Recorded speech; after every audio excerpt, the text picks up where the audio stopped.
How easy is it to ignore an email? We do it all the time. Sometimes it's not relevant. Sometimes someone's asking us for too much. And sometimes it looks like this. About a year and a half ago, I received an email from a woman who I hardly knew, asking if I might be able to help rescue a friend of hers whose life was in danger in Yemen. And I thought, this is the most ridiculous email I've ever received. How the hell could I help someone in Yemen? I live in San Francisco, and I'm so busy and I'm so stressed. And so I'm about to delete the email, but I pause. I remembered two things. The first was that I was in the middle of reading a book about the Holocaust, about people who had had an opportunity to do something to save a life and change the course of history, but who didn't. And the second was that I happened to know one person in Yemen. His name was Muhammad, and I had met him only a few weeks earlier at a peace entrepreneurship conference in Jordan. And I still happen to have his business card in my wallet. So I responded, hey, I don't think I can help your friend, but I do happen to know this peace activist named Muhammad from Yemen. Here's his contact information. Maybe Muhammad can help your friend. And I felt pretty good about what I had done. I felt I had done my civic duty. And I received an email just a few hours later. It is Muhammad. That's whose life's in danger. And at that moment, I knew I could no longer ignore the situation. And for the next 2 weeks, I would barely sleep. I would spend every waking hour on the phone, on Skype, on LinkedIn, Twitter, Facebook, trying to connect with people in militaries, NGOs, and governments around the world who might be able to help. I was coordinating with 3 of Muhammad's friends across 3 time zones, people who I'd never met before in my entire life. And together, we reached out to hundreds of people across 5 continents, establishing a coalition of people who could help. Some of those people are actually in this room today. Every call with Muhammad felt like it might be his last. You could hear bombs falling in the background, and you could hear the fear in his voice. I don't know if I should hide him now in this hotel, like in the basement now. I should go now to the basement, or should I go now to somewhere else, like I really don't know, because now the shit everywhere and the attacking everywhere. We felt that fear too, but we were safe. It almost felt like we were playing a video game. Us on our couches in San Francisco, New York, around the world, on Google Earth, Google Maps, Skype, trying to point him in the right direction, but he was the action figure on the ground, literally dodging bombs, bullets, and Al-Qaeda checkpoints. After 2 extremely intense weeks, during Passover of 2015, we had our own little exodus, smuggling Muhammad across the Red Sea to Africa. We had done it. We had done what military experts had told us was impossible. If this really were a video game, we had just beaten it. We had gotten the high score. Muhammad was safe. This was game over. But as soon as Muhammad arrived in my apartment in San Francisco, direct from Africa, wearing the same clothes that he'd been wearing when we rescued him, I realized that game over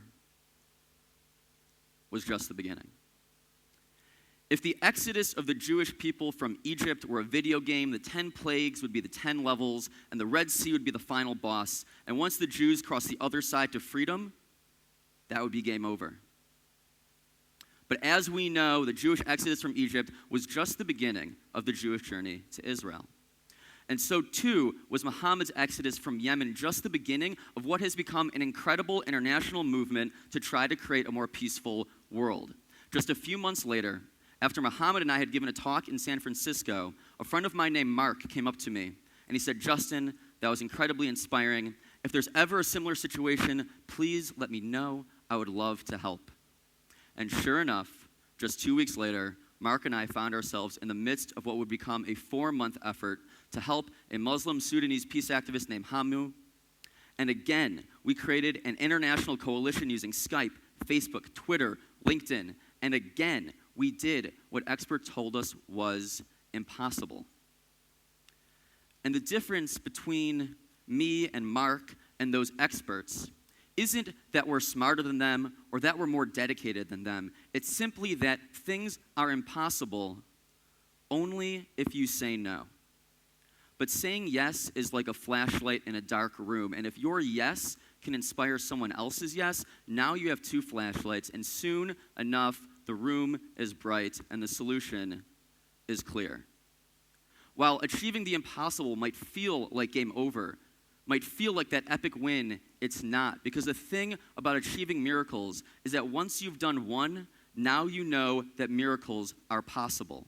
You know that impossible is nothing, and that impossible can be done again.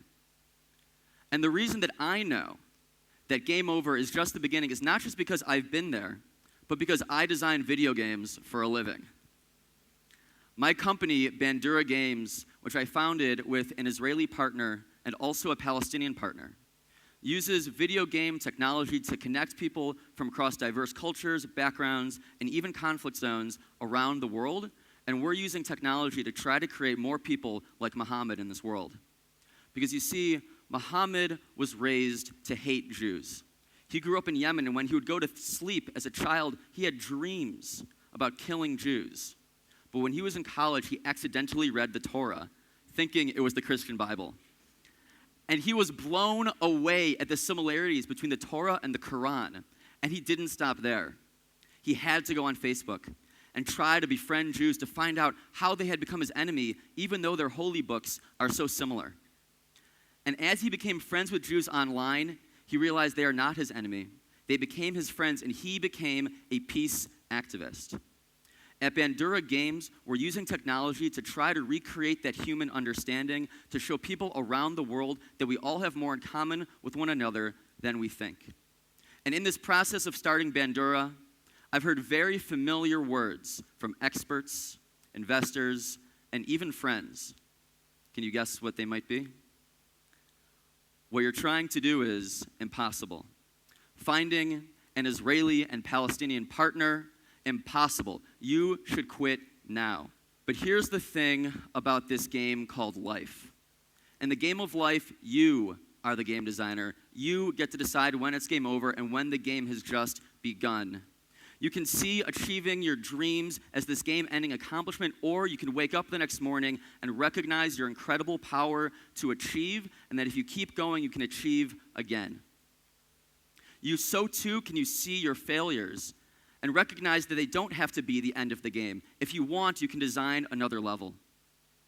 We pursued over a dozen failed options before finding the right one to get Muhammad out of Yemen. And if we had said game over, if we had given up after failed route number one, Muhammad might not be alive today. And if there's one thing I've learned from all of these experiences, is that whether it's saving a life in a video game or saving a life in real life, the controller is in your hands. And there's only two buttons, yes and no. It might not always be easy, but the only way to achieve the impossible is to say yes. Thanks.